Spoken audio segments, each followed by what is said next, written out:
Salam.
My prof, sir.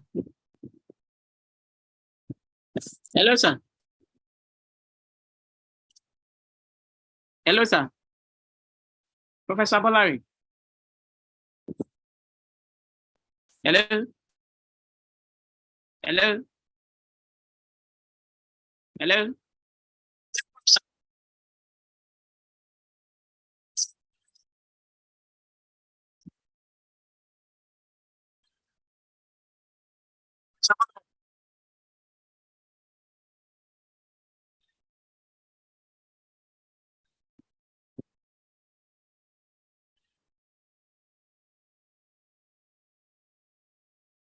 If you can hear me, sir, kindly attend to a direct message I sent to you on Zoom. I'll equally send a message to your WhatsApp. Thank you, sir.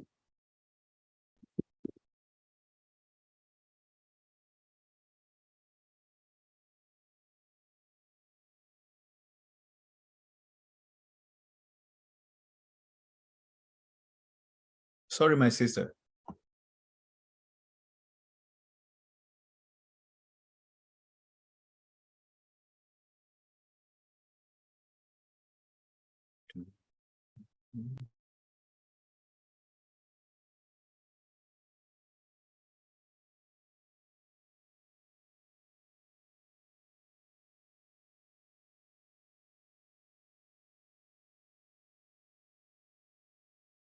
Hello, sir. Can you hear me, sir? Sorry, are you talking to me? Yes, sir. Oh, I yes, sent please. you a direct message on Okay. on this platform and equally on WhatsApp. You can kindly attend to it. Okay, I will do that now. Thank you. Yes. Okay.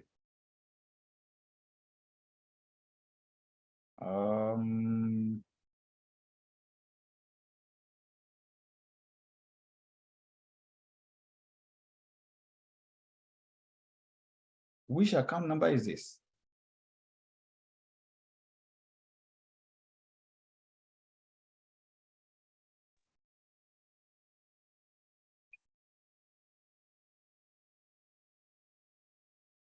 I haven't seen that.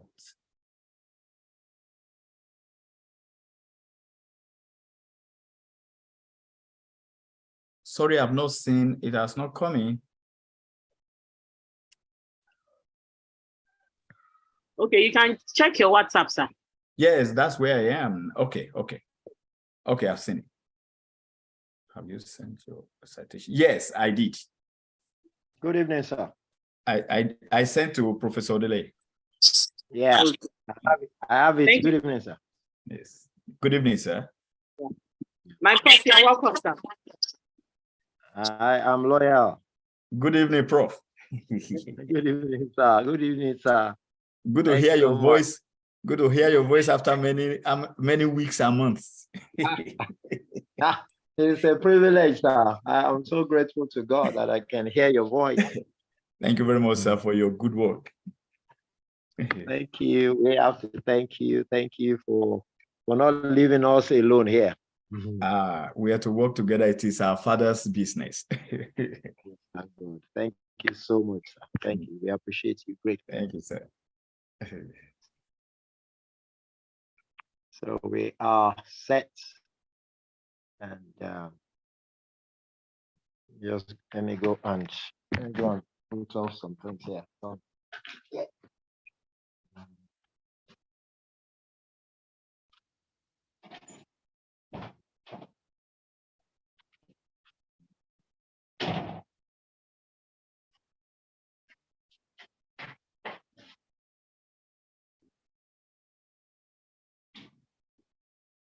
Please, when it is time, I will like to share screen. So the host.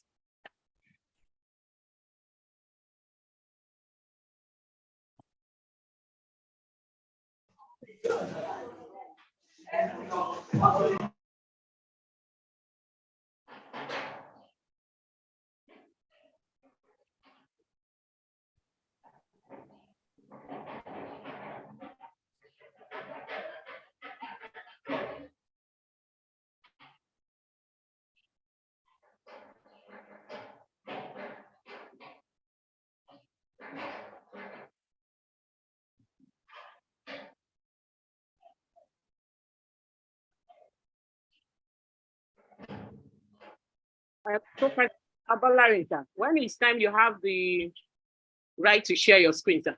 That's been enabled. Thank you very much.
Yeah. Okay. Okay.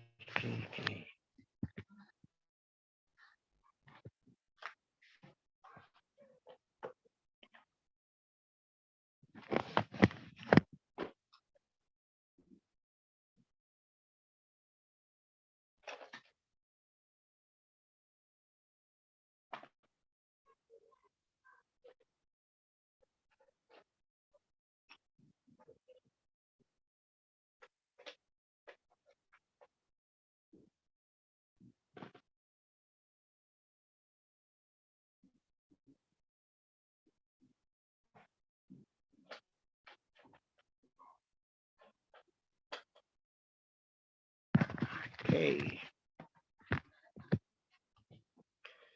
Time to rock and roll.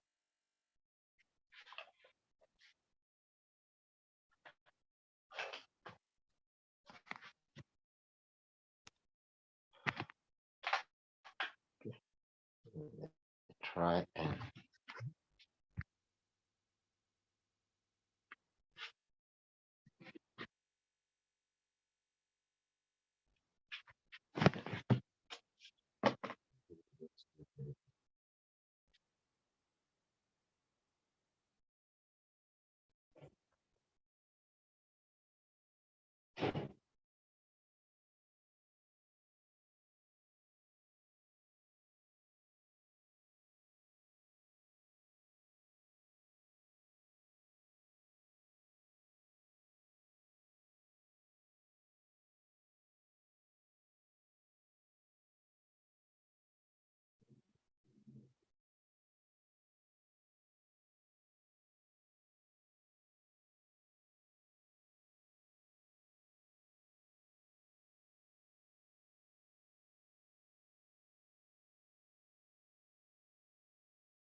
platforms.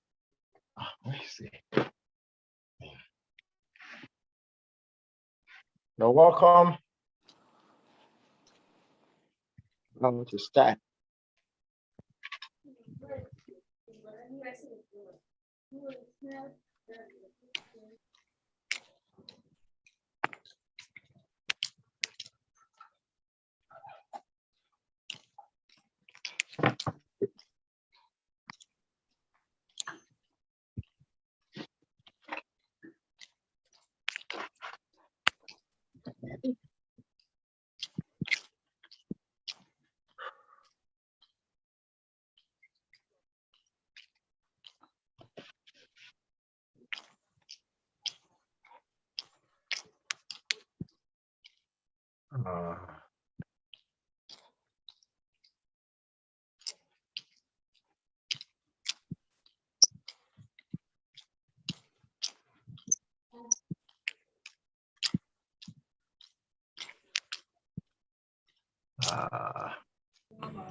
Please, you can lower the radio. Yeah. Good day, everyone. Good day. How are you? God Good bless day. you. This is Professor Fatukon, the president of NAPCOUN. I just want to inquire if we are starting the webinar now. We are starting now, sir. Okay. We just admitted Dr. The Secretary General. Okay. I'm admitting people, and I just we'll just start now. I think, Hadi, you will give us the opening prayer, sir. Okay, let us pray. Gracious Father, we thank you for this opportunity. We thank you for this association. We thank you for his leadership. We thank you particularly for our daddy, Baba Press or Odeleye, for his fatherly role in this association. Be exalted in Jesus' name. We commit this webinar series today into your hand. We commit our presenter, Dr. Abolan, into your hand, that your spirit will be with him. You will help him to make a good presentation, and we will all be blessed. And we move this association forward. In Jesus' mighty name we pray. Amen. Amen. Amen. Amen. Thank you very much, sir. I just want to just welcome everyone because I will so hang up now. As you can see, I'm in a vehicle. I'm going for another meeting, but I felt I must honor my daddy, Mr. Odeleye. That's just and the whole association. That's why I just quickly log in. Daddy, we are grateful, sir. Thank you, This is Daddy, our president. He is our president. He's also the Secretary General of the Christian Association of Nigeria, an eminent professor of no mean caliber, Professor Samson Fatukon. Thank you very much, Daddy. Thank you for making it. We are so encouraged today. Thank you very much. And thank you, Daddy. Yes, thank you. You are permitted to move on, sir. We Thank want you, to Daddy. welcome everybody, and we welcome. Yes, sir. Thank you very much, Daddy. We appreciate you, sir. Thank you, Daddy, sir. Yes, sir. Thank you, sir. Yes. Okay, sir. So, Solapi Polari, raising hand. I think we want to go straight into the webinar. Our distinguished Yes, sir. professor. Yes, sir, Prof. Sir. Yes, sir. Go ahead. Yeah, please kindly maybe give some of us the co-host rights so that you can help to control the noise flow for this webinar, sir. Just maybe two or three of us just share the co-host. You have to teach me now because the Secretary General just handed over to me. I don't know what to do. I'm just doing everything. So maybe you can tell me what am I supposed to do at this point? I should go to meeting settings. Yes. I've gone there. Yeah, so you identify some of us and give us the co-hosting right. Co-hosting right. I didn't see anything like that here. New host controls, general allow show meeting controls.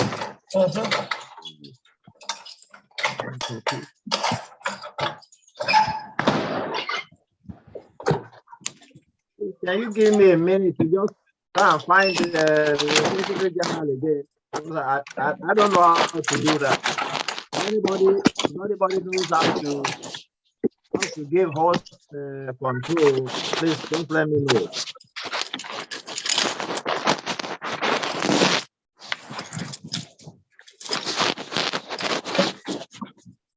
Just a minute, please.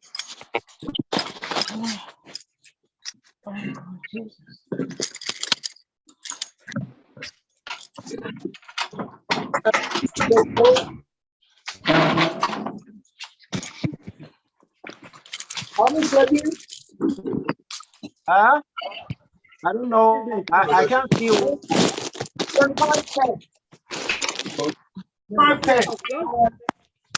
Everyone to unmute themselves. To mute themselves. You tell us to mute ourselves. We can hear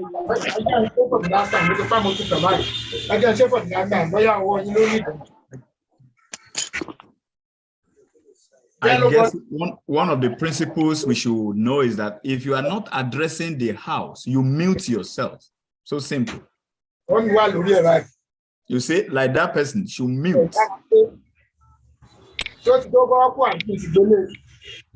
Where to? I can't see where.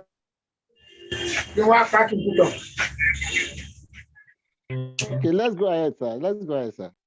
Yeah, she's even going to come shortly now. She's going to come shortly. She's going to come now. Please, so we go straight away. Our resource person is here.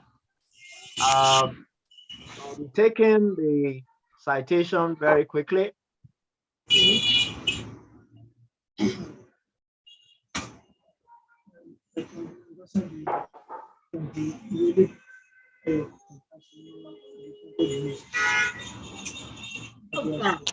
Good evening, sir. Please, sir, if we are not talking, we should all leave ourselves because we won't hear you. Everybody should meet themselves, except the person that is talking. Any mistake that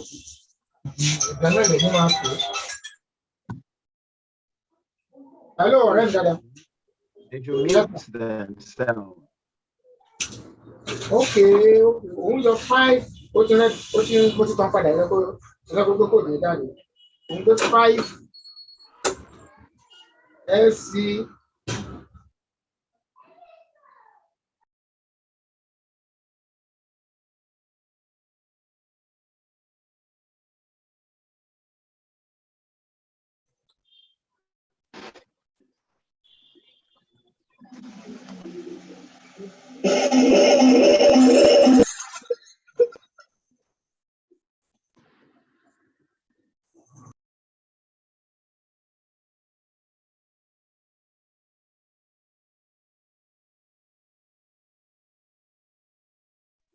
Professor Arodele, I hope you have not muted yourself. Sorry. Thank you, sir. Thank you very much. Isaiah Bolari is a seasoned academic, researcher, and teacher. He is primarily driven by his divine calling to minister to the youth for holistic development. With a PhD degree in religious education from Andrews University in Michigan, USA, and postdoctoral qualification in advanced research and applied statistics from the same university, he has continued to relentlessly invest his passion for functional education. He has served as local church pastor, regional and national youth and education director, campus ministry director, and hospital chaplain. Currently, is the chief research methodologist in postgraduate studies at the Babcock University, where he also teaches research methods and diverse courses in the religious department.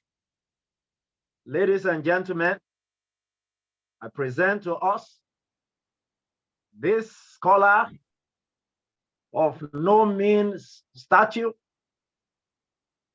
a brother, a believer, a Christian, who is presenting this webinar of the Nigerian Association of Pastoral Counsel. You're most welcome, sir. Good evening, everyone. Thank you very much, sir. It's a joy to be part of this program today. I want to thank the leadership of the association for allowing me to have this opportunity to share part of my conviction about how the work of God can be moved forward. Somebody may ask, why do we need research as pastoral counselors? We will see the need as we go ahead with this presentation. I am aware of the limited time I have for the presentation, and I have so many things in mind. I will share my screens to guide the discussion, and I will employ everyone, just as we have done now, that as long as you are not addressing the house, you remain muted so that we can hear ourselves. And my intention is to present the slides, then there may be questions at the end. So please, as we go ahead, I implore you to note your question and your contribution. There will be time for that. Permit me now to share my screen without any further ado.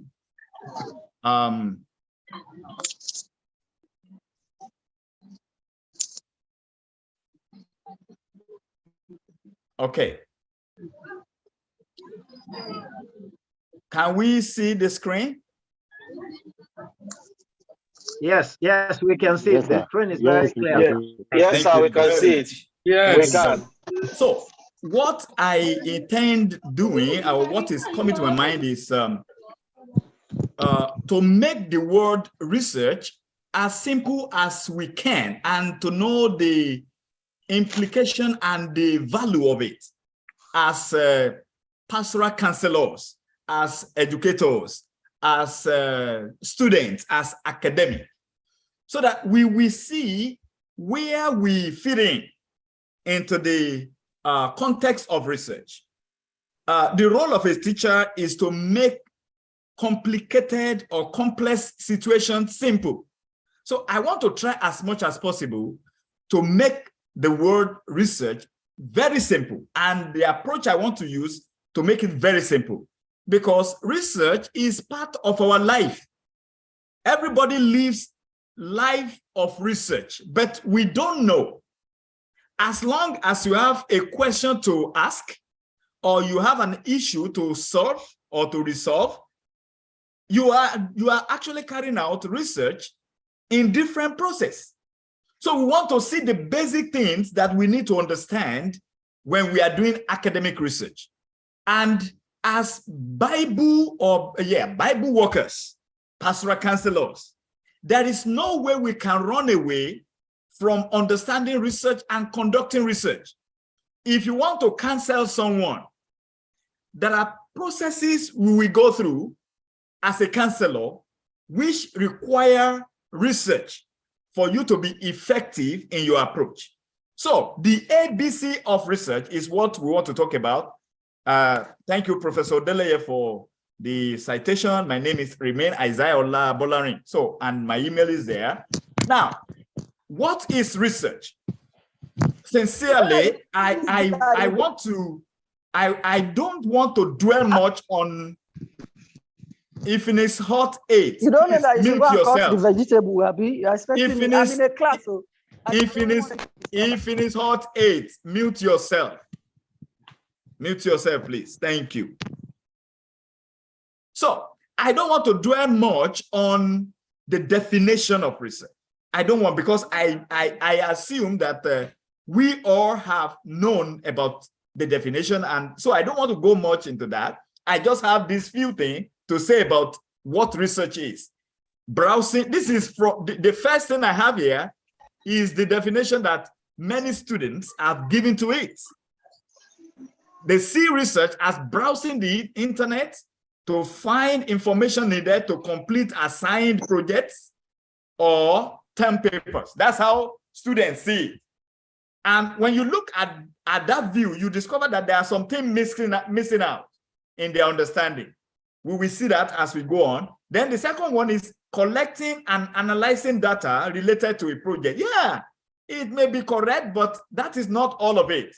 That is not all of it. So now I come with this, that getting and analyzing data to provide potential solutions to remedy organizational problems. So this one is more comprehensive, but better than that, see, is the next one.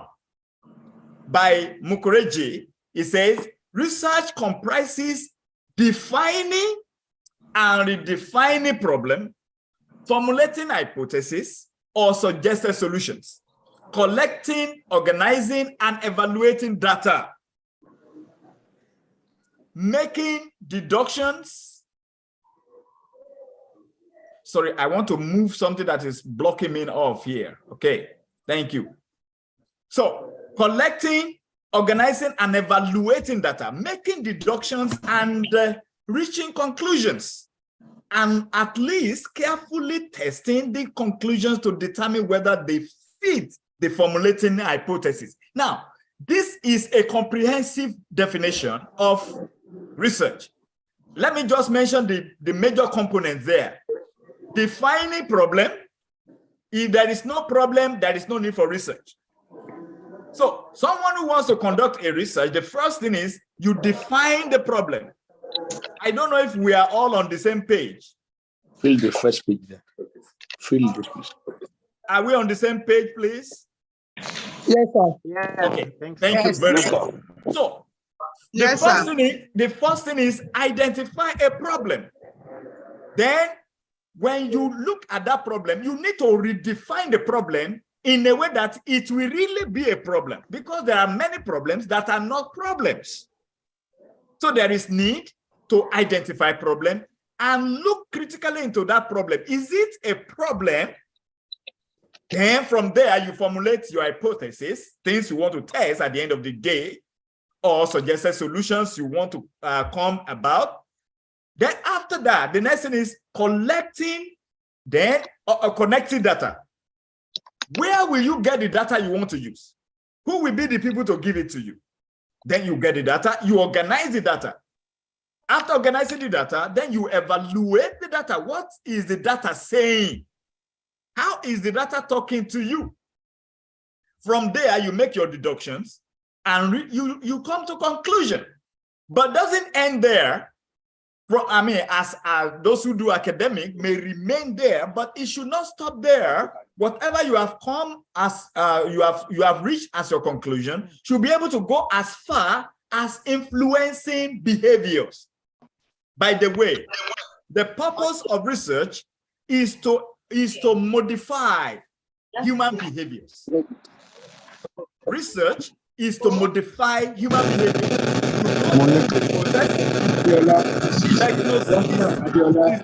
Techno 616. Like we said, if you are not addressing the house, please, we beg you, mute yourself. The host can help to mute everybody. Thank you.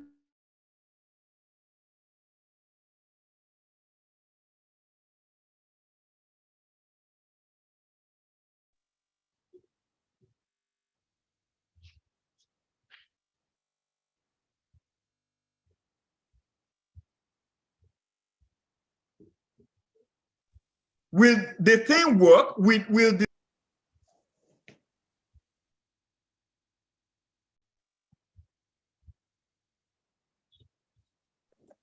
Sorry, unmute yourself, sir. We can't hear you.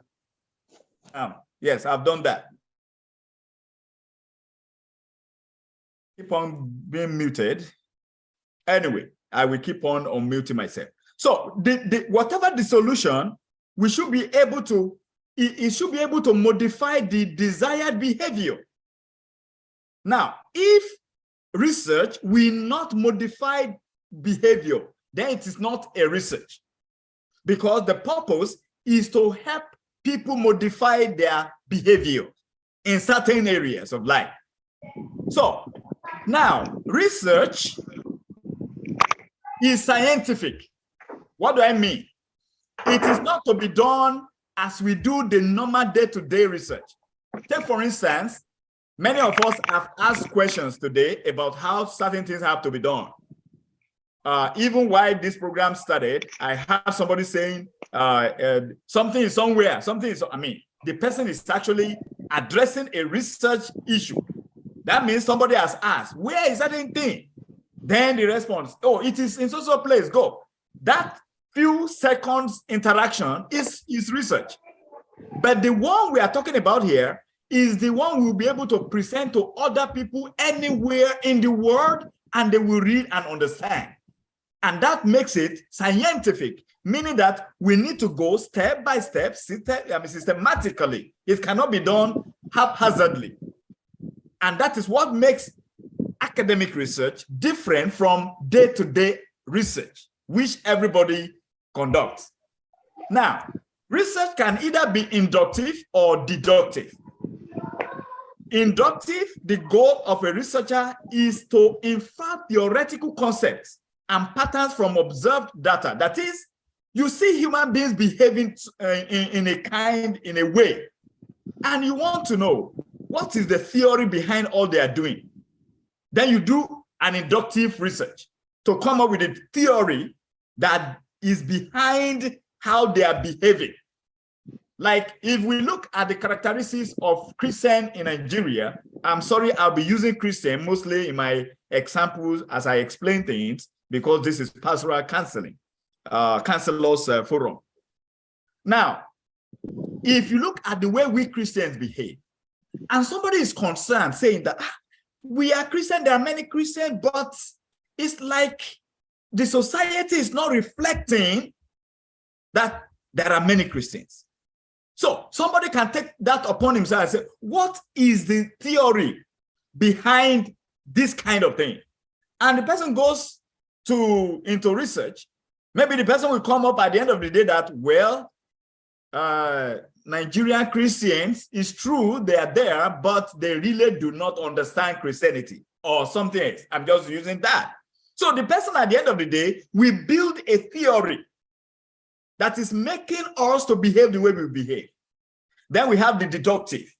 The deductive research is the goal of a researcher is to test concepts and patterns known from theory using new empirical data. Now, you have understood some concepts, but you want to see, is this applicable to my people or to a certain group of people? Then you go into the test and you want to test that theory. Okay, now, a research or a good research should be logical. A good research should be logical.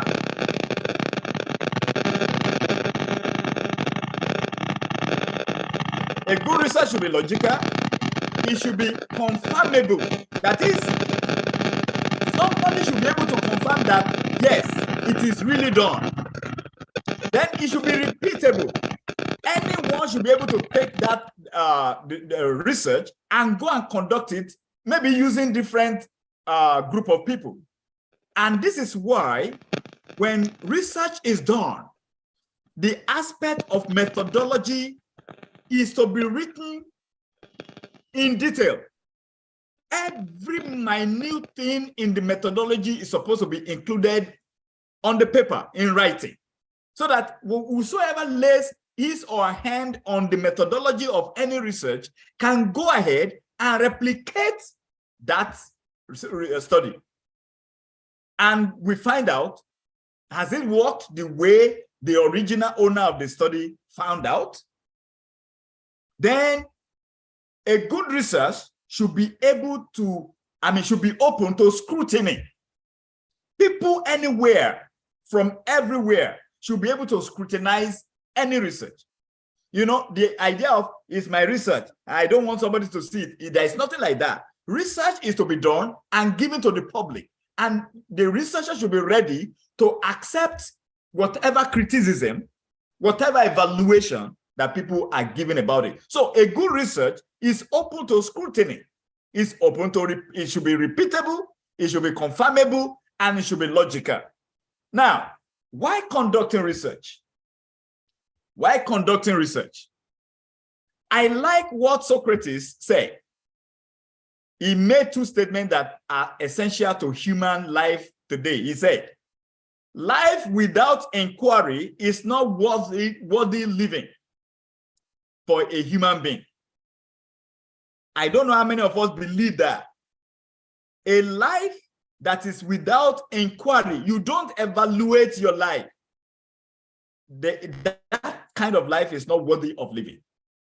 And the Bible supports that we should examine ourselves.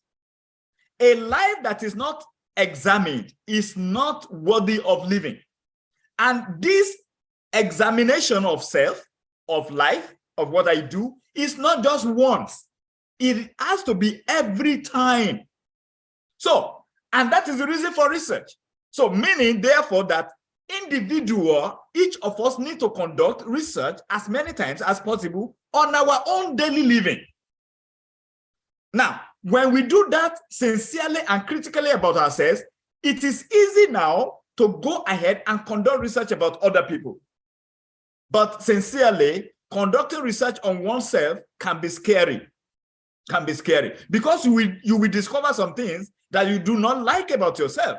Remember, research is to bring about a modified behavior. So if you discover things that are not palatable to you about yourself, the next thing is work on it with the help of the Holy Spirit and overcome it. That is when you begin to live. That is when real living begins. So the unexamined life is not worth living at all. So research is to help us examine ourselves. So therefore, some of the reasons why we conduct research, I put some here, there may be others. Research is to discover answers to questions through the application of scientific procedures. Again, that scientific thing is coming. That is step-by-step, orderly approach. That's what it means. Orderly approach. So it is to find out a hidden truth which is yet to be discovered. And if we are talking about hidden truth, my people, there are so many hidden truths in our society to be discovered, especially as pastoral counselors. There are many things we do not know that are unknown to all of us as we live about our lives, about the situations, because we have other things that are manipulating our lives. But there are essential truths that we need to go about to search out. So, research is to gain familiarity with a phenomenon to achieve new insights into it. And that is exploratory. You want to find new insight into certain thing.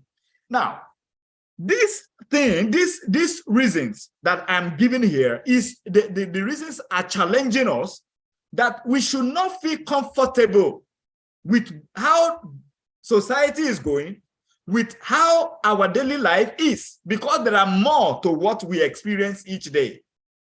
And those truths should be discovered. They should be discovered.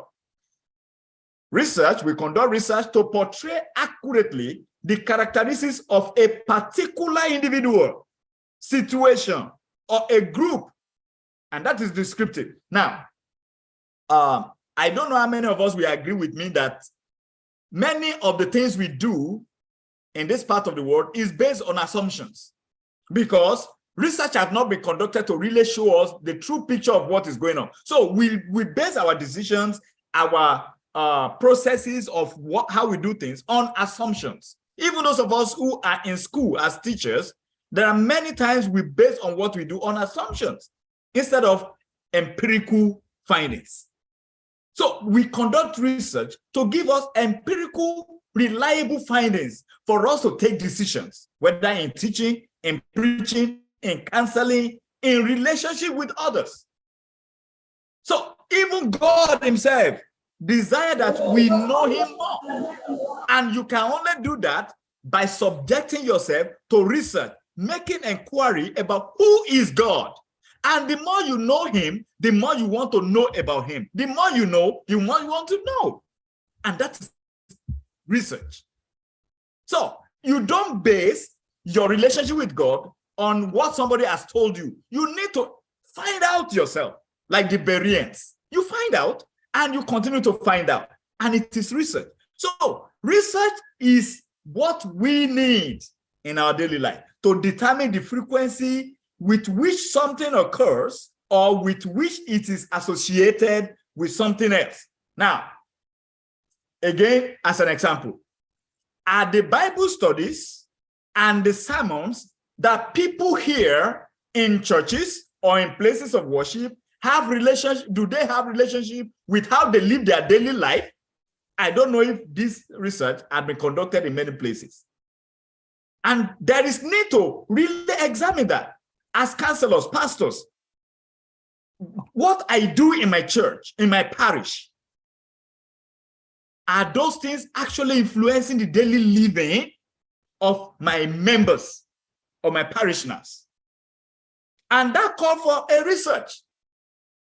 Then to test hypothesis of a causal relationship between variables. That's where the hypothesis issue comes.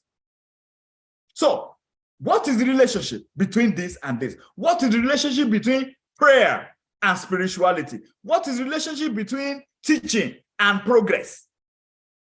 You know, these are the things. As a counselor, what is the relationship between going to church and mental health? How do we do that? We conduct research to find out all these things. There are many more when it comes to why we conduct research. As, again, I'm aware of the time we have for this program, and I wouldn't want us to exceed that time. So, what are the criteria of good research? Criteria of good research. It must be clear. There must be clarity of purpose. Why is that research conducted? Why is it needed? Why is it needed? I will say some things that may not go very well with some of us here. I have attended some conferences, and I love to go to conferences. I discovered that many people attend conferences to present their paper, and that's it. Some will come, few minutes to the presentation of his or her paper, immediately they are presented, they are gone. Then you are wondering, what does this individual want to achieve with this? And I have asked questions, and part of my findings says that people just want to present paper for promotion. Once you present a paper in a conference, it is added into your promotion criteria. I said, really? But I am saying this, that as pastoral counselors, we need more than that. We must have a clear purpose, things that will influence people's life, positively. Anything that is not eternally valuable is eternally useless. And I don't see why we would do what is not eternally valuable. And things may not eternally valuable if they have nothing to do with positive change in people's lives.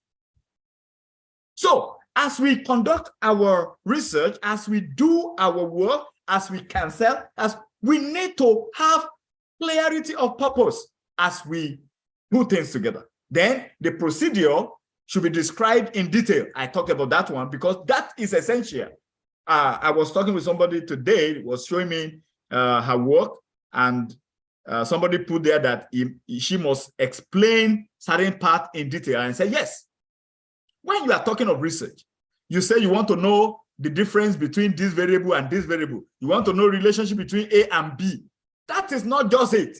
You have to explain detail. How do you want to know? What are the things you will use to know? What are you expecting? So it has to be done in detail. Research must be detailed, especially the procedure. Then carefully plan procedural design. How do you want to go about collecting data, analyzing data, and presenting your findings? That has to be done carefully, step by step by step. The report must be with complete frankness. You don't hide anything, and you don't manipulate anything. Whatever research brings out is what you present sincerely as it is. There is no doctoring of findings. Sufficiently adequate analysis of data. I guess I will talk more on some of these things as we go on. Sufficiently adequate analysis of data, because when it comes to analysis of data, the way we do it is not very good, because many people don't get engaged in analytical part of their work. And at the end of the day, whatever they claim as their findings, they don't even understand it. So we will get to that one, I guess. I will talk more on that. Then conclusion should be based on the findings. Now, if I don't understand the findings, I didn't know how they arrive at those findings, because I don't know how to analyze. Somebody did it for me and just put it together. How do I base my conclusion on that? Something I do not know. So conclusion should be based on the findings. Then number 7, research should be experienced again, has good reputation and of integrity. Now, I want us to cast our mind to some research or that we have conducted in the past. Are this thing there? Can I sincerely point to 1 or 2 papers I've written before as being experienced by people? Is it of good reputation and of integrity? So these are the criteria for good research. Now, let's begin the ABC. The ABC, the first A, identify problem. The first step in research process is to identify problem or develop a research question. When there is no problem, there is no need for research. If there is no question, there is no need for answer. And I said, note, not every problem may be researchable. Now, here is the thing. As a teacher, I notice that students are not doing well in maybe religious courses that I teach. As a teacher, I should be bothered. What is wrong? Now, the fact that they are not performing well is giving me a signal as a teacher that something is wrong. So it is my role as a teacher to find out what is the problem. What is the problem? What is making them not to do well in religious courses? Is it the way they are presented? Or is it that they don't just like it? You know, many times we do not identify problems. We assume problem and we go into research. And by the time we get into the middle of the research, we begin to manipulate to fit into what we have in mind. Because if there is no problem before you actually go into the research, you will find it difficult to continue when you get to a point. And problem sometimes is different from what we see as problem. Now, let me use this as an example. Spirituality of students, which is one of my area of specialty, spirituality of students. Now, if I discover that students are not spiritual, the question is, how do you know? Then I need to go and study about spirituality. What are the measures of spirituality, the indices? What are the things that somebody will be doing and you will say, well, this person is not spiritual? Then you'll be going to the idea of love for prayer, Bible study, church attendance, giving, help for others, and some other things. So you want to know that. So by the time you discover that, yes, truly, the students are not engaging in this thing, they don't like it. Oh, then I can say, well, their spirituality has question mark. So from there, I have identified the problem. The spirituality of students. Now, this man, Galen, says that stress that a researcher is expected to clearly define the problem of research before any other step is taken. It could then be said that the formulation of the research problem is the determinant of all other steps in research process. Again, if there is no problem, there is no need for research. And permit me to say this. There are so many problems in our society, in the area of religion, in the area of education, in the area of everything. There are so, in fact, sometimes I look at Nigeria as a virgin land for research. Because there are so many things, but because we are narrow-minded, sometimes we don't see some of these things. And because we are particular about promotion, we don't go into the real issues affecting people. So the first thing for us is to identify problem. Now, sometimes somebody may look at, maybe doing a reading, and you come in across certain phrase that is very interesting to you and say, yeah, I want to go and research in this. I will research. No. Is it a problem? Is it a problem? If it is not a problem, if you go in there, you will only be, doing what is not real. Then somebody may think that, oh, well, I see people, they are all dancing, and then I will go and research about their dancing. The issue is that dancing a problem? If it is not a problem, why are you wasting time in me? So the first thing is clearly identify problem. And like I said, many times what we think is a problem is not a problem. It's not a problem. And sometimes we take gap to be problem. Maybe this study has been done, this one has been done, but there is something in between that has not been done. Then I say, oh, I want to research into that in between. That's a gap. Why do you want to go into that? Is it a problem? Is it a problem? Now, before you can say something is a problem, there must be results of that thing. Take, for instance, like I'm using spirituality. If I say there is problem of spirituality, that is, the spirituality of students is going down, it's not at the level it should be. The question is, what is the effect of that? What is that bringing about? Students are no longer going to church. They don't like to pray. They are going into hard drug. They are beating themselves. They don't go to...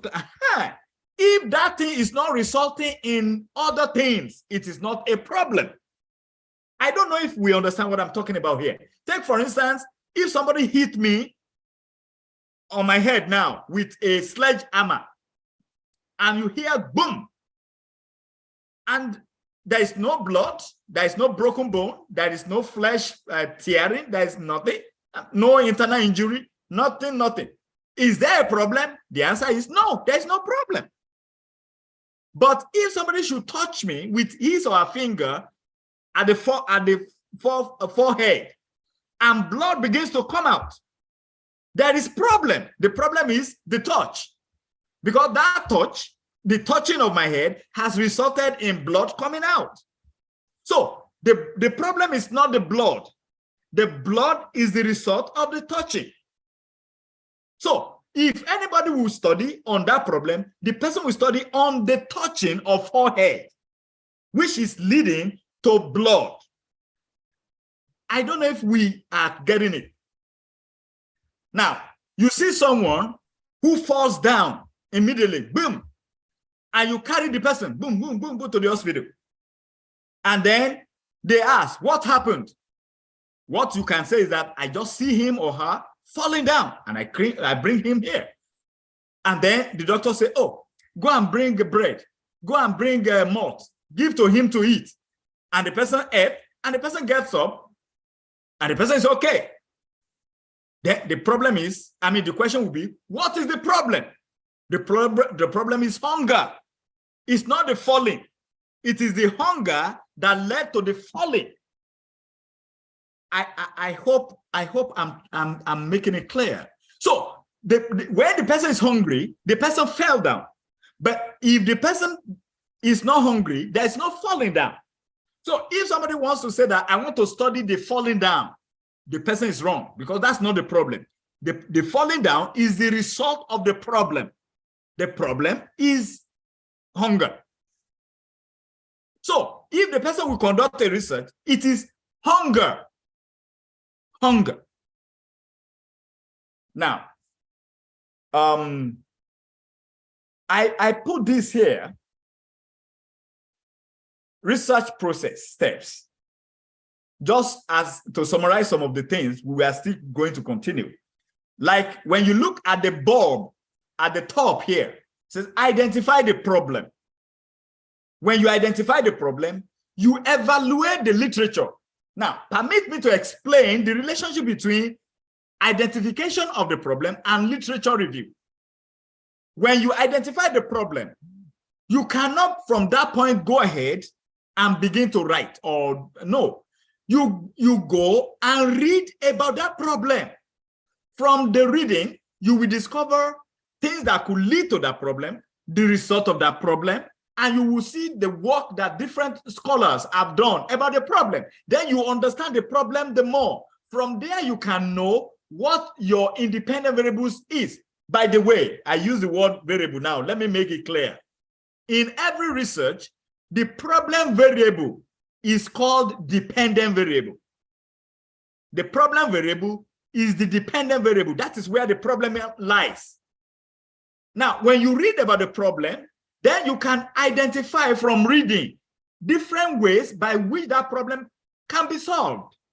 Now, when you identify the ways by which the problem can be solved, then that organization or group of people you want to study, you need to go back there, and from those solutions that you have identified, what are the things that are being practiced by the people or by the organization among those ones you have identified? When you identify or when you recognize the ones that are being practiced, then if they are doing those ones and the problem still remains, then the next step you should understand is that the other things they are not doing may be the ones they need to include to do to bring about the solution to the problem. And those ones become your independent variable. So simple. They become your independent variable. You want to see that, okay, if my organization is doing A, B, C, D, E, but despite that, the problem is still there, but they are not doing F, G, H. Okay, then I should take it upon myself as a researcher to study if they do F, G, H, will there be solution to the problem? And these days, research can be conducted with as many variables as you want because softwares are there to help you go through it. So you can have 7 or more, as many as you want, independent variable to see how all those things will work together to solve the problem. And that is fine because to every human behavior, there is more than one factor responsible. So the many factors you can consider, the better to see which one will be responsible for the behavior of the particular set of people. So after evaluating the literature, you see all this, then you now from there create your hypothesis, and then you come up with your research design. Again, allow me to say this. By the time you are putting the problem together with the possible solutions, which are your independent variables, from that point, your design should be coming to your head. What design are you going to use? Even from that point, how your analysis will go will begin to come up if the problem is understood. So you come and you have your research design. How are you going to go about all these things? Then from there, the next thing is, sorry, some things are blocking me off here.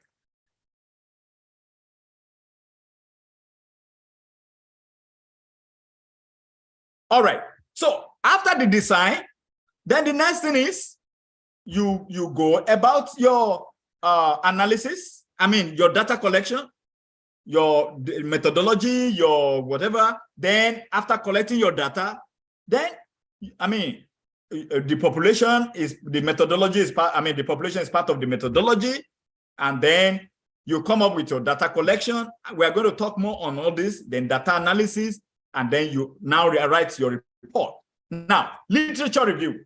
Remember, you have identified the problem. The next thing is literature review. The step B of research involves finding and assessment of available recorded research materials concerning the problem. Does the problem truly exist? Literature will tell you. Experience will tell you. What are people written on the problem? You will see from reading. What are the causes of the problem? What are the effects and gaps in the already done works? You will discover that. Now, let me talk about what is gap. The gap is, okay, I have identified this problem, and I've known the possible solutions to the problem, which are my independent variables now.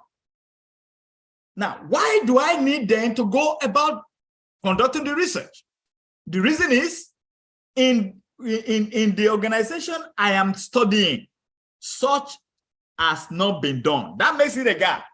Sometimes the gap may be the methodology gap. Maybe the method others have used before has not really worked. Then you want to come up with other method. Then sometimes it may be geographical gap. Maybe the study has been done in Ghana. It has been done in Zimbabwe. But the same problem is affecting this group of people in Nigeria. And it has not been, the study has not been conducted in Nigeria. So therefore, you want to go about it. That is geographical gap. And there are other gaps. But remember, gap may not necessarily be the problem. Gap is that the space which your own research will occupy, which your own study will occupy. Now, step C, establishment of research methods. I am very particular about this step C, because from that point, we don't usually take research serious. People look for other people's work and they copy, changing variables and some other things. No. As a researcher, you have identified the problem. You have read different scholarly works about the problem. The question you should ask yourself is, okay, what data do I need? What data do I need to understand this study and to come up with my conclusion? You identify, okay, I will need to meet, I will need data, quantitative data, or I will need qualitative data. Okay. The data you need, who are the people that will give the data to you, or where will you find the data? Who will be the appropriate source, or what will be the appropriate source of that data? Yeah, it is these people, certain people here, that will be able to give me the data I need. Okay. Having done that, how will I analyze the data? It is a qualitative data. How will I do it? Then you have to consult different ways of analyzing qualitative data. Okay, but before then again, the data you want to collect will determine the instrument you want to use. What instrument will I use to collect the data? If it is qualitative data, then are you going to conduct interview? Or are you going to do observation? Or is it going to be focus group discussion? Or is it going to be, what do you call it now? You want to observe some artifacts? Oh, no, it's going to be quantitative data. Okay, quantitative data. Will you develop questionnaire? If you are going to develop questionnaire, what procedure will you take? Or you want to adopt questionnaire. From where will you adopt questionnaire? Are all the items on that questionnaire relevant to your own study and to the people you want to study? If not, what will you do? The questionnaire you want to adopt, how will you eliminate those things that are not relevant? How do you develop and include those things that are needed but are not there? These are the questions you will ask. Okay, after developing the questionnaire, where will I meet the people? In their homes, in their offices, or I will need to invite all of them to a place and discuss? Because administration of questionnaire is more than just giving a copy of the questionnaire to individual and say, please help me fill it. This is one of the reasons why we don't get appropriate and qualitative data. You just give questionnaire to somebody who doesn't know the study, they don't know why you are coming to them. There is need to carry the people along, and you make them to own the study with you. They have to own the study so that they will be able to give their sincere response. You know, in this part, people have different ways of responding to questionnaire. They may say, well, from number 1 to 5, it will be strongly agree. From number 6 to 10, it will be agree. Number 11 to 15, it will be. You see different methods, but so the responses are not sincere. They are not genuine, and it is the fault of researcher, because you do not allow the people to see the need for the study. When we make people to see the need for the study, they want to give their sincere and genuine response. So then Lusagi says, presented this step as the crucial and critical one where research approaches, quantitative, qualitative, or both, is chosen. The type of data you need will determine the approach you want to use, whether quantitative, qualitative, or both, which we call mixed method. Then other things include population.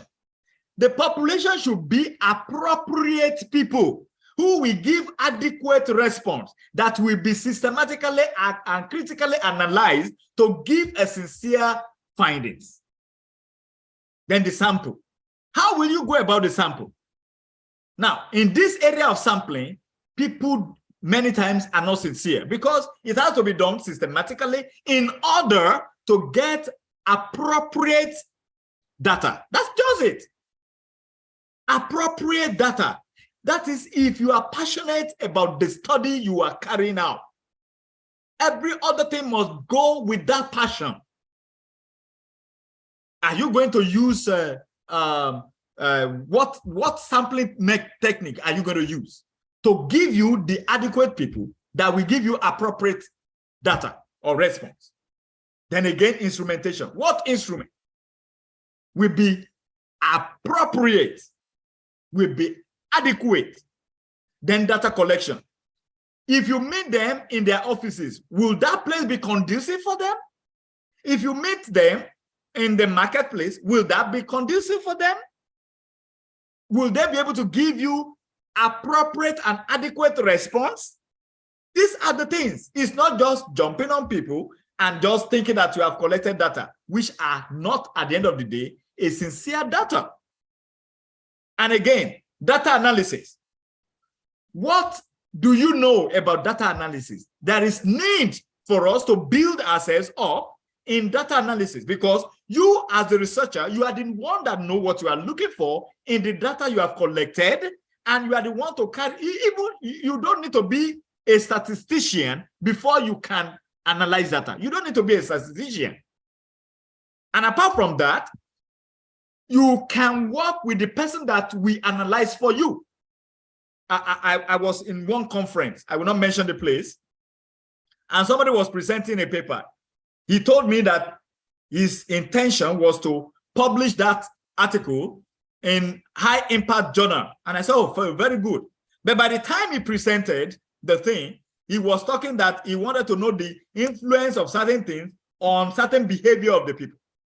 But by the time we got to the analysis part, I discovered that the analysis was talking about the difference between male and female, between this age and this age. And I said, my brother, this is not a good study.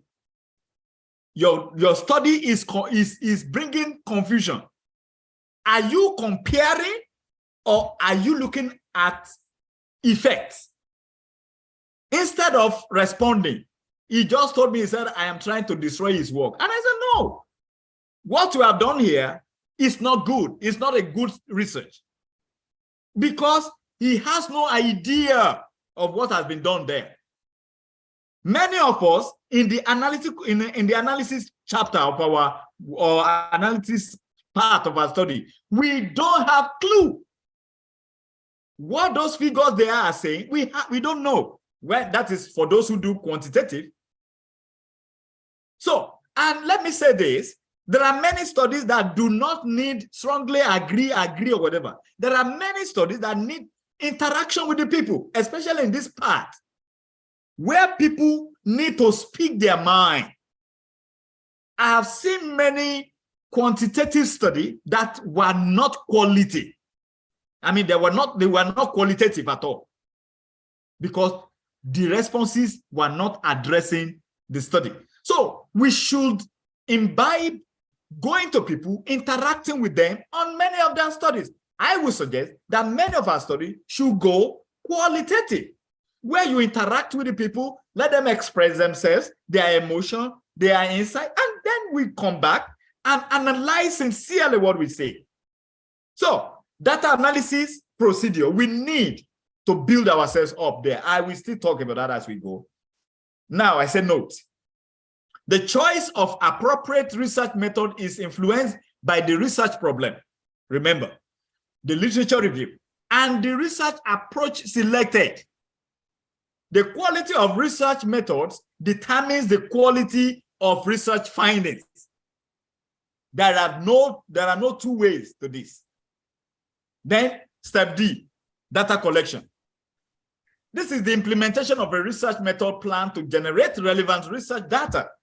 The process or the instrument is determined by the research approach, again, whether it is qualitative, quantitative, and whatever. So whether you are going to use interview, questionnaire, focus group discussion, observation, participatory observation, document and artifact evaluation, etc. It is determined by the problem, what we want to achieve, what literature have informed us of, and then we go about it. Now, every research has rigor in it, and every researcher must be ready to go through the rigor of it to get or to arrive at a meaningful and usable conclusion. So data collection is not just going out there and just meet. No, it is more than that. You have something you want to achieve, and it is from the data giving that that thing can be achieved. The data collection techniques used have to be suitable as per the research design to get the best answers to the research problem. Data collection may vary from simple to complex procedures depending on the nature of the research conducted. Again, based on what we want to achieve, we must be ready to go all the way. Sometimes research go with risk for the researcher. But we want things easy and we want very big results. The two cannot go together. I must be ready to rush now, please. You forgive me. Data analysis. Data analysis is the stage of research which many researchers do not engage themselves, but rather contract out. And it is sad. Again, we need to be ready to build ourselves. There are softwares we will talk about, though I will get there now. It is where, data analysis is where raw data collected is consolidated and interpreted to derive relevant answers and conclusions to research problem. It is the stage that facilitates the production of a valid and reliable report. Computer applications for quantitative and qualitative study include this. Now, computer application. For quantitative, we have IBM SPSS. Many of us know that. We have Stata, we have eViews, we have POSIT, we have SAS. There are other ones. These are just the common ones for quantitative study. Now, I am very much familiar, and when it comes to use of SPSS, I love it. If you understand, you just have the basic principles. That's all we need. Basic principles of how to do it. Once you get that, you can sit from morning till evening on SPSS and you will not remember that you have not eaten when you have adequate data. So, you know, as a researcher, after collecting your data, you can have more than you think coming out of the data if you know how to analyze. But if you don't know, whosoever you have given it to will just come up with whatever he thinks too. And because they know you don't know, they just give something to you, maybe tables, and then you don't know what you have on the tables. You just present it, or you will even ask them to help you write your discussion or findings, and then they write your last chapter for you. Then the question is, what have you done as a researcher? That thing you have put together, will it address the problem that you have identified? How will it, if you cannot understand the data, to really address the study? And when you look into many studies, we hardly connect the findings from the data with the issues we have identified from the beginning. You see them going different ways. I've read many works. I'm still reading many works. You discover that where we call discussion of findings, you will see since hypothesis this says that this there's no significant relationship, and then the study, the findings shows that there is a significant relationship between A and B. Therefore, the non-hypothesis is thereby rejected. And this is according to Adesanwo 2019, who said this. This is according to this also. It's also according to, and that's it. The question is, what about the problem you have identified before? How are those findings addressing them? It's nowhere. Then the question, how did you arrive at your recommendation? How? If you could not use the findings to address the issues of the study, how did you come about your recommendation? You cook them up. They're cooked. They are not part of the study. Because recommendation is as a result of the discussion of the findings, relating the findings to the issues that you have identified to study. Then under qualitative, you have HubSpot, you have NAPCOUN, you have Quickcourse, you have Qualtrics, you have In Vivo. These are, and then you have Logos and BibleWorks. I intentionally included the last two because as pastoral counselors, we cannot run away from exegesis. Exegesis. We will talk a little about that. Exegesis, when you want to do research that has to do with biblical passage, it's not just interpreting it as if you want to preach. No. In fact, many of our preachings, we need to really understand what is that passage saying. And you cannot do that, you cannot understand without doing a little exegesis. It is the exegesis that will tell us what the passage is saying, then we can now relate it to the issue we are studying or to the members we are preaching to, their life issues. So Logos and BibleWorks are softwares for exegesis. There are books that can be used for that as well. So now defining the problem, now reporting.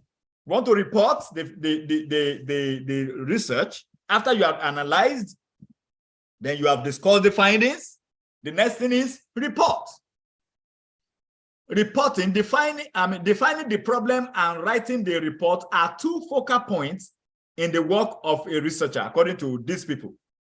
It involves the compilation of all the process stages and encoding the information gained for use.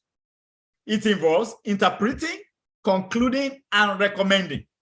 It is the termination of a research process and may be the starting point of another one. And I believe you will agree with me on that. The end of a particular research is the beginning of another one, because your findings and your recommendation will lead to something else. Then research question is answered from the findings. From the findings, research questions are answered. Now, and I said, step G, skills needed for research. Academic writing skills, according to Abolani 2019, you need to have skills in rules of writing. Writing is different from talking. Many times people write research as if they are talking, and that is why it is difficult to publish many of our works in high impact journals. Writing is different from talking. So when you want to write, you write following writing rules. Then formatting. You have to format your things well. When you look into what many things we write, you see some bogus spaces, many will not even remember to demarcate their paragraphs. So formatting, you need to format your work well, because formatting, we make the work to be inviting to readers. And then by the time they begin to read, and then the rules of writing, there are many things that time will not permit me to talk about here. When readers see some of these things, they immediately throw away your work. They are not interested. They see you as, what do they call it? They see you as unserious researcher. Because how will you tell a researcher to put comma where it should be put, to put capital letter where it should be put, and some other things? When they begin to see all these things, they just make up their mind, no, it doesn't worth it. Then style of writing. You need to identify style of writing. Are you using APA? Are you using Chicago? Are you using what? You need to understand the style of writing and obey, follow it consistently through the work. Then expression in writing, in written work.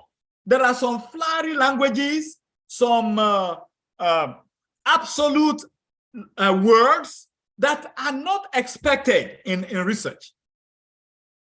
So we have to understand all this and avoid them in order to make our research really research. Maybe another opportunity will come for me to go into details about all these rules of writing, formatting. But if you're interested, there's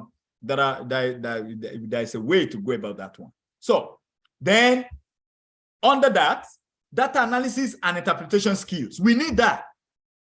We need data analysis and interpretation skills. And like I said, these things are not difficult at all.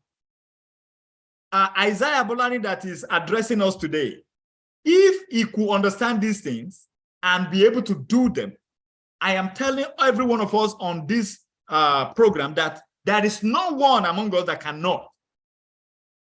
If Isaiah could do it, anyone here listening can do it. Because I was very poor. I wasn't, when you talk of all these things before, I will even not listen to you. I was gone. We can do it. You know, many times we find it difficult to break our cocoon, our comfort zone. I am okay. And remember, good is an enemy of great. I'm good. I'm good. Whereas great is waiting for you to be achieved. Then, for instance, statistical analysis, quantitative. You want to look at relationship between variables by various correlation, regression, path analysis. You want to look at group differences. You have ANOVA, ANCOVA, factorial MANOVA, and MANCOVA. You want to look at predict. You want to predict from your data. Your study is to predict. Yeah, you have discriminant analysis, logistic regression. Then you want to determine underlying structure. That is factors and things that can be related to each other to bring about a good result. That's what we mean. You can look into this by collecting a data, and what you think was may not be by the time you go through this analysis. So you do factor analysis, principal component analysis. These are just some for this purpose. Then when it comes to non-numeric analysis, which is qualitative, you need interview skills in conducting interview. You need skill, my people, if you want to conduct interview. Interview is not just appearing before people and begin to ask them questions. No. Your appearance may close door Your appearance alone may close door. Whereas if you know this, if you have the skill, the way you appear, the way you sit down, the way you interact, your body language, your facial expression may make the person who want to interview, may make you a door opener to the person or a door closer to the person. So we need skill in that. If it is documents you want to analyze, you need skill on how to go about looking to documents, and you bring related ideas together. If it is artifacts you want to look into, maybe you are conducting historical study or whatever, you need skills to look into those artifacts, and from the artifacts you are getting your facts about what you are studying. Maybe it's an observation. We have participatory observation where you participate in what they are doing and you are observing at the same time. And we have non-participatory observation where you are there, you are not participating, you are only observing. So all these things need skill. Then data collection skills. Questionnaire administration needs skill. Like I said before, interview, focus group discussion, observation, all these things, they need skills so that by the time you get there, what you desire to get, you will get it. And then cognitive skills. I believe we all know this one. You must know how to look at issues critically, analytically, constructively, and creatively. All this work together. As a researcher, you cannot do away with any of this. You see a certain write-up, as a researcher, by the time you look at it, the write-up is telling you something that others will not see. And that is what we are to be. Then exegetical skills. Understanding biblical languages. You don't need to study Greek and Hebrew before you can do exegetical study these days. They're because of the software. Once you know the word and you go into those software, the software will tell you whether it is whatever is going on with the word, what it is, the usage, the meaning, the different function, the different form of it. And then the use of the word, how you use the word, because exegesis involves you understand the immediate context of what you are, the passage, then the nearest, those verses near, the chapters close by, then in the New Testament, in the Old Testament, how is the word used? Then from there, you can say, well, this is what this word means. So we need skills for all these things. But again, those skills are not they are not difficult to build. They are not difficult. So now I want to, for the next few minutes, my time is gone. For the next few minutes, I will rush through things we need to note when it comes to publication in high impact journals. Number one, unique, relevant, and current problem. Let what you want to write about be unique, let it be relevant and current. Then instrument development procedure, you must be able to explain in detail how you will come about or how you came about the instrument you use for the study. Then data collection procedure must be explained. Then data analysis must be explained. You must show expertise in all this and use appropriate language. You want to publish in high impact journal. Then the W's and how of publication. This session is anchored on the publication from this man. I just want to rush through it. What? When you want to publish in high impact, be clear on what the study is about. That thing you want to study, be very clear about it. Then why? Identify the research problem. Why is the paper needed? You must be able to figure out.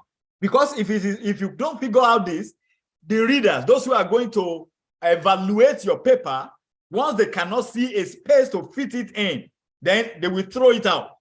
Why is it important? All this must be there in your work. By the time they read it, they say, yeah, this one must be published. Then who are the people being affected by the study? Who will benefit from the result and how will they benefit from it? Then when and how long will it take to collect the data? You must explain all this by the time you are writing your paper, how long it took you to collect the data, and then when did you collect the data? Then where will the data be collected? All this have to be explained. Who will be the respondents, like I said, should be explained. Then how? Identify the key journals. Up to between 4 and 6 journals where you think that paper will be published. Identify those journals regarding your research interest. Identify them, then identify top researchers in your area of research to read their works. Those who have those high scholars who have written about similar things, read them so that you know how to approach your own. Then read articles related to your research area from those selected journals so that you know the approach of those specific journals in writing, in the way they express themselves. Then read articles published within last 10 years. Then do not hesitate to read other important articles in other areas, irrespective of what, that will help you to be able to put your own together in a very unique way. And I said, note, select a target journal to be published in. Identify research gap that will allow your own article to fit into their journal. Then identify research objectives and questions that will arouse their interest. Then draw general hypotheses, identify the philosophy of your research and state it there. Then follow a research what? I can't see that. Design. Okay, thank you. Follow research design. Again, when you are writing, make sure you explain your design in a way that anyone can understand it. Then structure the manuscript according to the instructions provided by the target journal. If there is none, follow the pattern of previous papers in the journal. Read those journal articles in the journal and see how they have gone about it. Follow it. Then perform qualitative or mixed method study, but explain why you use the approach you use. It's not just this study, do this, and then, no, explain. They want to know. Then specify data collection procedure. How did you collect it? Then discuss the results and compare them with previous studies. Elaborate why your results are the same or different from the previous studies. Then provide logical reasons with references supporting every step you take in your research. And then identify, I'm saying this, I didn't know I didn't include that one. Identify the style of writing. I guess I'll be there. The style of writing of that journal and understand it very well and follow it. Now, when it comes to title, how you structure your title, your manuscript, the title should contain main topics, variables, show the importance of the study, should be concise and attractive. In fact, there is a way you coin your title that everybody wants to know what follows. You write with the mind that any part of your word that a reader reads, the person wants to know what follows. Then they want to know what follows. They want to know what follows. And before the person knows, he has read everything. That should be in our mind. Then show the importance of the study, should be concise and attractive. Example, pastors and educational transformation in Nigeria. Now, somebody may ask, pastors and educational transformation, what is the relationship? So the person is interested. I want to know how pastors are transforming education in Nigeria. Then abstract should provide summary of the study, present research methodology, results, conclusion, recommendation, and beneficiaries of the study. These are the things that should be written coincidentally in the abstract. There are some abstract that are suspense. They keep people in suspense. Again, understand how the journal you want to write and you want to publish in, how they write their thing. Then introduction. Background information should be in the introduction. Reason for the study, question, problem for the study, citations, current and relevant. Well-balanced, positive and negative, you must balance them. Then current must be relevant. Then purpose of the study, a gap, new population. Then statement of the aim must be made clear. Then material and methods, explain different methods, methodologies. establish methods you use, explain all statistical tests and parameters you use, then result. Only result, no interpretation or discussion. Just have the result, then subheading to separate results of different experiment or tests. Most important result first. Provide tables and figures, if necessary, to summarize the result. And then when it comes to discussion of findings now, compare consistency of results with other studies. Mention inclusive results which may need additional tests and experiments. State the limitation of the study. How could the findings be applied? How could the result extend the findings of previous studies, suggest future studies, and state the main conclusion once it is, once again. Then acknowledgement.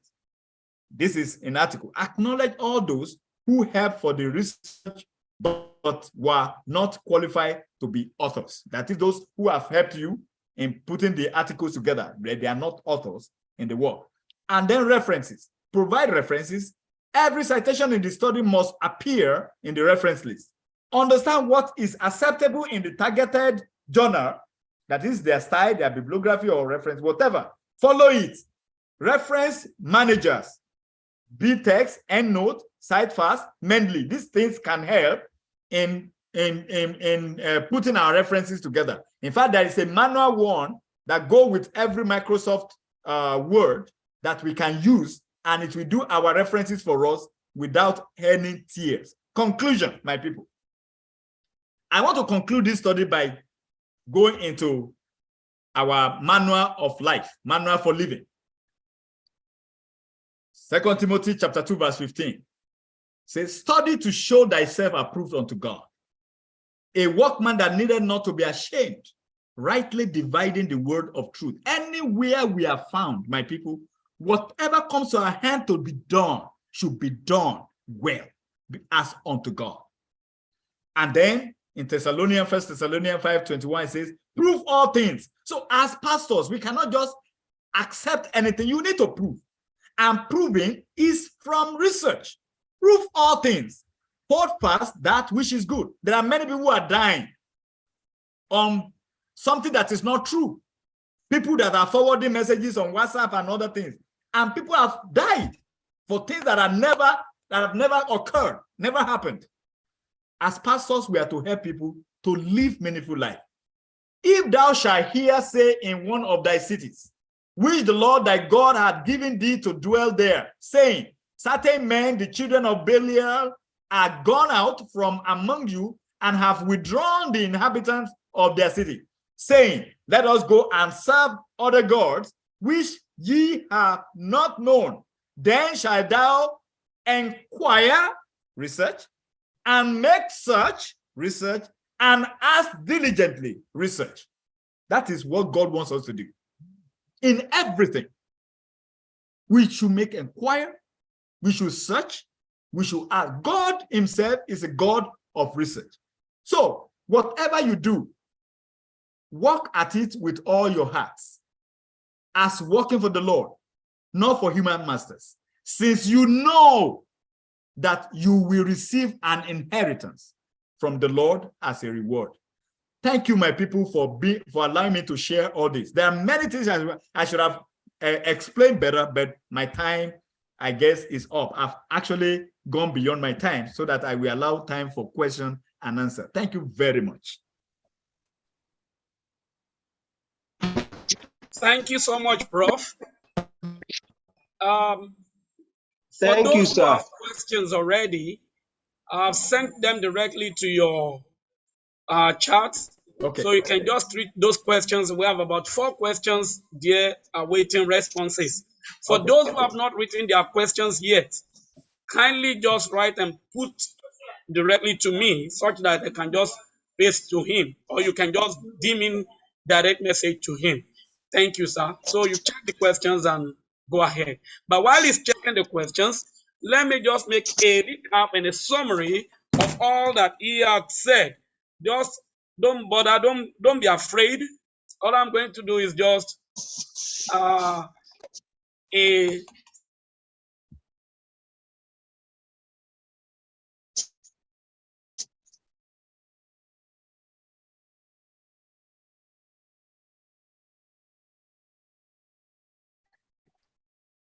Hello?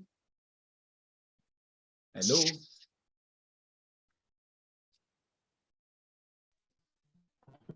I think you can go ahead, sir. So okay, maybe just now the first question here that I see is review of related literature limited to the specific variables in the study? Can a researcher review variables that are not directly related to the study? My people, when you are doing literature review, you know that you have to focus on the variables you are studying, one, but you need to go beyond that. You need to go beyond that to have a better understanding, because one variable can actually lead to another variable. And if you want to do research, as I do tell my students, the PhD students here, I will say you have to read and read and read and read and read and read. It has no end. Because the more you read, the better you understand what you are writing. So you don't just limit to the variables. You study other things, but you don't get carried away. We have another what do they call it, lecture that is based only on literature review, how to go about it, that you will enjoy it and you will still not waste time, and you would have read so much. So it is good to have idea of how things, because the more you read, the better you understand. So that is fine. Then on one point side, interaction is very important. Yes, interaction is very important. So my question is that, this is another one, is that in a linguistic study, I'm happy for this, where the subject may not be natural, if they know what exact thing the researcher is doing, how can they, the subject, own the study with us without destroying the purpose? Yes, here is the thing, my people.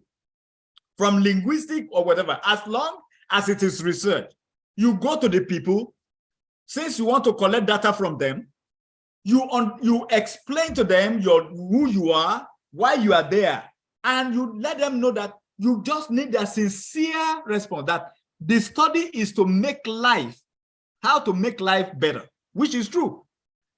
So you let them understand. It's not that you are not putting words in their mouth, but you let them see the need for what you have come to do, the need for it, and the reason why they should give you their sincere response. That's what I mean by that. Then another question. My question is that the same thing, my linguistic, please, sir, can we use Google form as interaction or questionnaire in qualitative and quantitative research? Well, questionnaire to me, my understanding, questionnaire is about quantitative research. But yes, you can use Google form. People are using it. But here it is. There are many things that should go with it, because, again, you send Google form to me. I read it. Somebody like me may not have an issue because I am into this. But what about those who do not see the need for them to even respond to any questionnaire, or people who are even afraid that whatever they put down will be against them? How do you help them to see that, no, there is no risk? It can be in your consent form that we go with it, things they need to read before they get to the form itself. You explain things to let them see the need for the study and that they are not at risk of anything if they give their genuine and sincere response. So Google form can be used, but there is need to give a little education on it for the target audience. Then please, sir, can we use Google? Okay. I guess those are the questions I have here. Thank you very much again.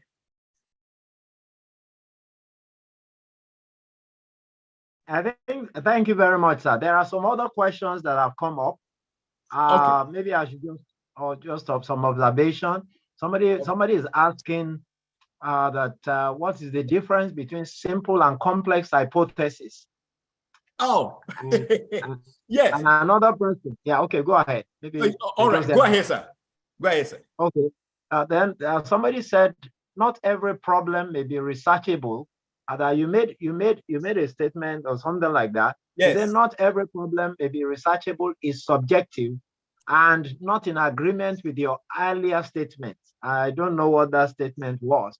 He said, Okay. not every problem may be researchable is subjective and not in agreement with your earlier statement. I think, okay, somebody also said, how can we know whether research questions or hypotheses of both is applicable to our research? Okay. I mean, whether research questions or hypotheses or both. How do you identify that? I know we may have to again regard sometimes. All right. Let me try the. We have in every study, the way we go about our hypothesis, especially those of us in academic, you have your main objective and you have your specific objectives, and it is expected that your questions come from your specific objectives and your hypothesis from there too. But in a case where you don't have your objective broken into specific, so you will come, the hypotheses that go with the broken down objective, they are simple objectives. They are simple hypotheses. But the ones that are complex is the one that carry everything, but it's just one hypothesis, but there are many things inside of it. So that is complex hypothesis. You have many things to test. Take, for instance, I want to say, what is the relationship between interaction, lecturer interaction, and student spirituality? That's a question. So, and I want to come up with an hypothesis that says there is no relationship between interaction of the lecturer and student spirituality. Now, by the time you look at each of those components, there are many things inside of it. Interaction. There are many things in interaction. Then there are many things in spirituality. So by the time you are doing the testing, you cannot test all of them together as one. They have to be broken down to pieces. So that hypothesis becomes a complex hypothesis. But where they have already been broken down, where I say, okay, prayer, what is the relationship between lecturer, maybe talking with student, and then the prayer life of student. That is simple now. It's just straightforward. So that one is simple hypothesis. All right. Now, I don't know whether that's what I would like to say about that one. Then when it comes to not every problem is researchable, it is very true. There are some problems somebody will state. I wish I can have an example right now. But by the time you look at the problem, is either the variables the person put together, there is no relationship between them at all. Take, for instance, if I say, what is the relationship between student performance and political parties' achievement? I'm sorry, that one sounds bogus, but you discover that there is nothing there. Somebody brought a topic here a few weeks ago. He's saying he wants to know what is the relationship between students' academic performance and he wants to know the relationship between the attitude, very good, the attitude of university personnel and students' obedience to societal norms. To establish such, it will take longer time. So there are different ways that topic could be looked at to make it simpler. Because what is the relationship between personnel attitude, students obeying the societal norms. Are you talking about those who have graduated or those who are still in school? Now, and when you are talking of attitude, attitude is different from behavior. Attitude is of the inside. So what students experience from personnel is not attitude, but their behavior is the behavior of personnel that they experience. So you need to get that. So at the end of the day, you discover that that first topic may not work. So, but to this student, he has seen it as very good and very, unfortunately, some individuals have agreed that it's good. But by the time I started asking questions, the student now please mute. So the student now saw that no, the topic had to be reworked. So those are the things. You know, because of time, there are things I matched together in this presentation. Maybe as we have more interaction, maybe in our individual places or whatever, we may have time if God so will. So I don't know if there's any other one. No, sir. No, sir. I think it's okay. So that we don't. Observation, sir. All right. So somebody is making observations, sir. Thank you very much, sir. Thank you very much. The Almighty God will continue to be with you, sir. Amen. We really enjoy your presentation, but I want to make a passionate request, sir, that if you can send the materials to us, it will be of useful to us very much. Sir, no please don't be avoiding that. Whatever we have the material. Thank you very much. We're going to be sharing it. Thank you very much. Sir, I will send you the updated one. Thank you, sir. All right, sir. Thank you so much. Thank you. Then, Dr. Sholakwe Folari, what do you want to say? Please say it quickly so that we can. Okay, thank you very much. Let me also say a big thank you to Prof. I mean, it's been very insightful and informative and highly educative. Thank you so much for sharing with us from your weight of experience, right? But again, I come back to that comment, that statement, not every problem may be researchable. And so from your initial statement, right, you have identified and state clearly that research itself is life, right? And also from the basis and the purpose of research, we have also known that it's exploratory, it's explanatory, it's descriptive. It's not necessary, but you have also made a fact statement that it is because most researcher doesn't think through.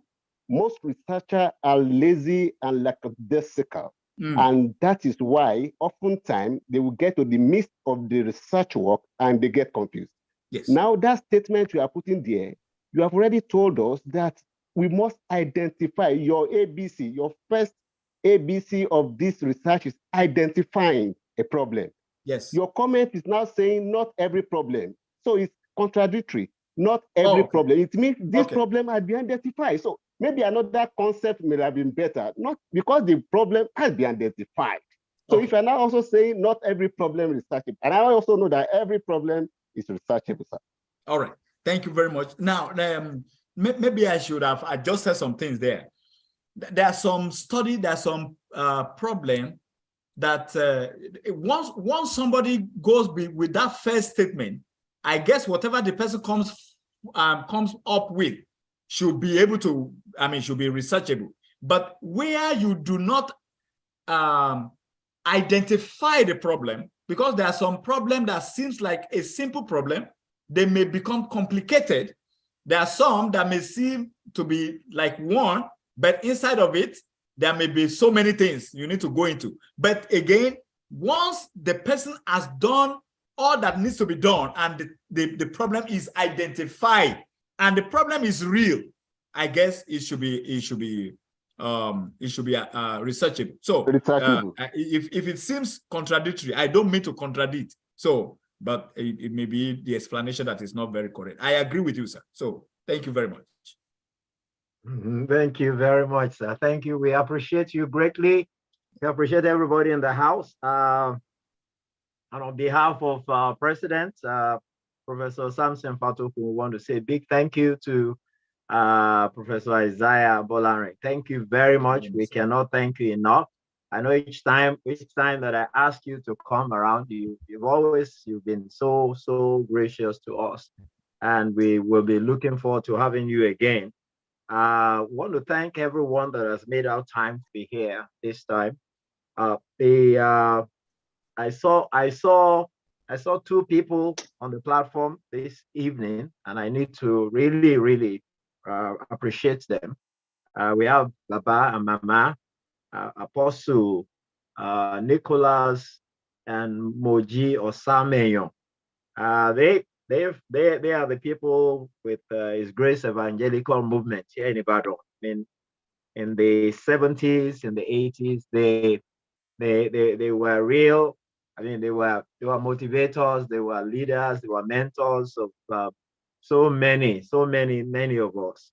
I want to appreciate them in the house. Daddy, mommy, thank you very much for making our time. And then in South Africa, they've been there for years now, working and laboring with the African Mission Institute, which they started. And they are presently the Africa Area Director for the World Trust International. Still, I mean, and that's huge. That they are making out time. These are people who are who are much older than us, but they are making out time to be here because of missions, because of the passion.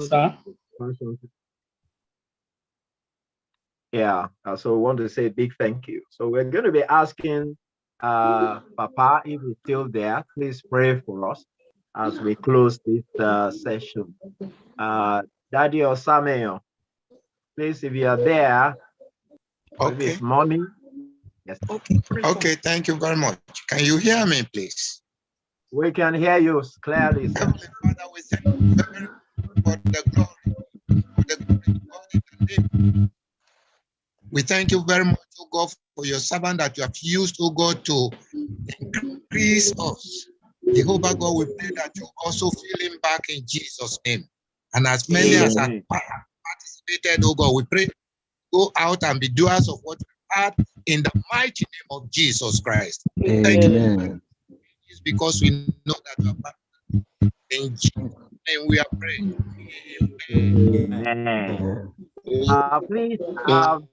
Please, we want to take photograph. Is it possible? Can we take the photograph now? So please put on your video so that we can just have that. Right? Yeah, who is going to help us? Please just put on your video very quickly so that we can take the photograph and then we share the grade. Please put on your photograph. Yes, I can see the video. Can you see me? Yes. I can see you. Can you see me too? No, I can't see anybody.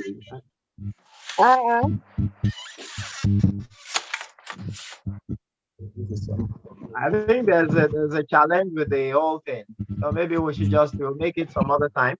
By the grace of God, next month we have another webinar, and that will be leading us to our international conference, the 4th international conference of the Nigerian Association of Pastoral Counselors.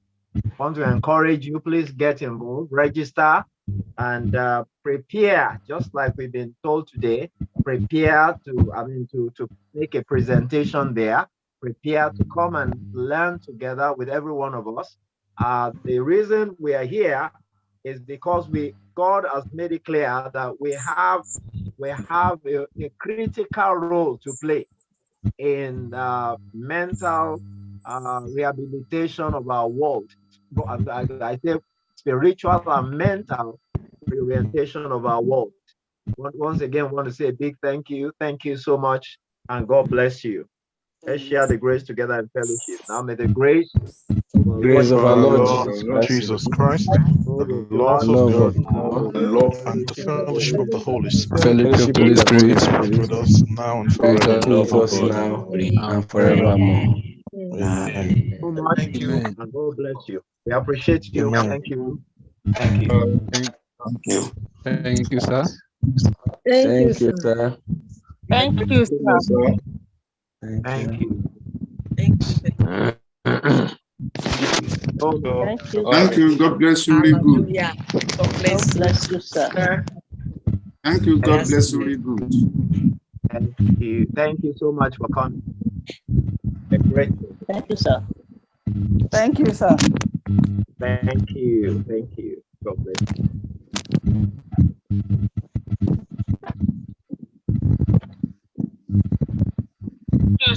Thank you, everybody. Thank you, sir. Thank everybody. Thank you. Thank you. Thank you so much. Thank you. Thank you. Fakundi, thank you for coming. Well, Dr. Deribike Joseph, Dr. Mojurade Folashade, Thank you, sir. Dr. Thank you, Dr. Munimola sir. Oyetade, thank you. Thank you for coming. Thank Dr. you, sir. Adekoya, Reverend Thank you, Dr. sir. Babatunde, thank you, Daddy, for coming. So much. Thank you. Thank you. Thank you. Thank you. Thank you, Reverend sir. Father Njoku Godwin Mary, thank you. Professor Yana, thank you for coming. Thank you very much, Prof. Thank you, Thank you Prof. so Yes, much. Prof. Reverend Wale David, thank you, sir. Thank you for making our time. Pastor Sunday Olaniyan, thank you for coming, sir. Thank you so much. We appreciate your coming. Dr. Oluwagbemi Tobi Abigail, thank you for coming. We Thank appreciate you, you. sir. Dr. God bless you, Linda. sir. Dr. Linda Ogushola, thank you for coming. Dr. Joy Thanks so much. Sola, thank you for coming. Dr. Fola George, we are grateful for having you here. Dr. Eniola Olawoye, thank you for coming. Dr. Sirat, thank you. Dr. Elizabeth, thank you for coming. Thank you so much. Dr. Sholape Oyewale, thank you for coming. Dr. Bolare, Sholape, thank you. Thank you so much. Thank you. Thank you for participating in this event. Dr. Bolare, thank you for coming. Thank you. Thank you. We hope to see you next month. Hope to see Thank you, you, sir. Dr. Thank you. God bless you, sir. Yeah. Dr. Awureni, thank you. Dr. Akinteye, thank you Thank so you, much. sir. Thank you. Dr. Mrs. Ogundipe, thank you very much. We appreciate you. Thank you so for coming. And God bless you, sir. Dr. Ajayi, thank you so much. Thank you for what you did today. We are grateful. Evangelist, thank you. Dr. Eniobong Udo, thank you. Thank you so much. Thank you very much. We appreciate you. Dr. Olufemi Ajani, thank you for coming. Thank you very much. We are so grateful. So grateful. We hope to see you and see you next month by the grace of God. Thank you. Thank you.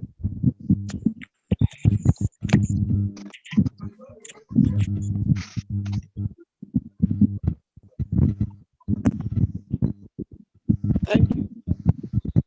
Yes, ma'am.